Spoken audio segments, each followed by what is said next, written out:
မင်္ဂလာပါ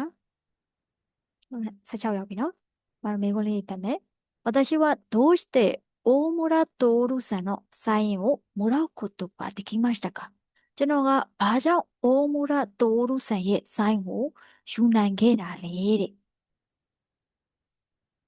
ကဲအဲ့ဆိုရင်16ဖတ်ရအောင်။私は本を買いに行きました。ကျွန်တော်ကစာအုပ်ကိုဝယ်ရန်သွားခဲ့တယ်။ခိုင်တိုင်ဟွန်းကその本屋になかったので、ဝယ်ခြင်းတဲ့စာအုပ်ကအဲ့ဒီစာအုပ်ဆိုင်မှာမရှိတဲ့အတွက်ကြောင့်注文しました。オーダーတင်ခဲ့ရတယ်တဲ့။တိုင်は大村徹さんの小説ですか？ဆိုင်ဝန်ထမ်းက大村徹さんရဲ့ဝတ္ထုလားတဲ့။来週大村さんに会いますよ。နောက်ပတ်မှာ大村さんနဲ့တွေ့မှာလေတဲ့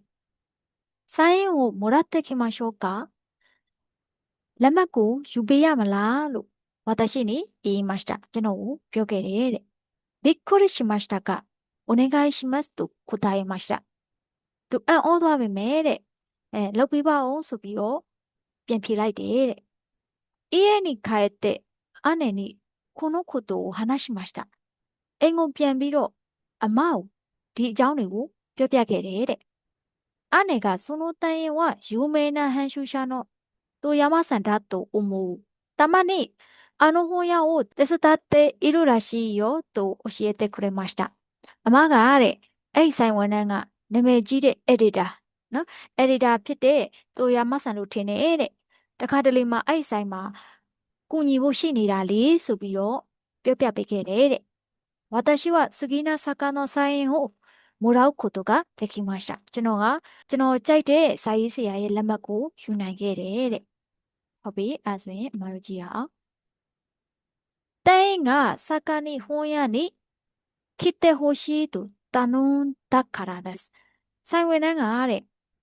စာရေးဆရာကိုစာအုပ်ဆိုင်စီကိုလာစေခြင်းနဲ့ဆိုပြီးတောင်းဆိုခဲ့တဲ့အတွက်ကြောင့်တဲ့ဒီထဲမှာတောင်းဆိုထားတာမပါဘူးလာပါဆိုပြီးတောင်းဆိုထားတာမပါဘူးเนาะအဲကြတော့နံပါတ်1ကမှားပါတယ်နံပါတ်2店員がその作家だったからですဆိုင်ဝန်ထမ်းကအဲ့ဒီစာရေးတဲ့သူဖြစ်တဲ့အတွက်ကြောင့်တဲ့အဲ့လည်းမှားပါတယ်ဆိုင်ဝန်ထမ်းစာရေးတဲ့သူမဟုတ်ပါဘူးဆိုင်ဝန်ထမ်း editor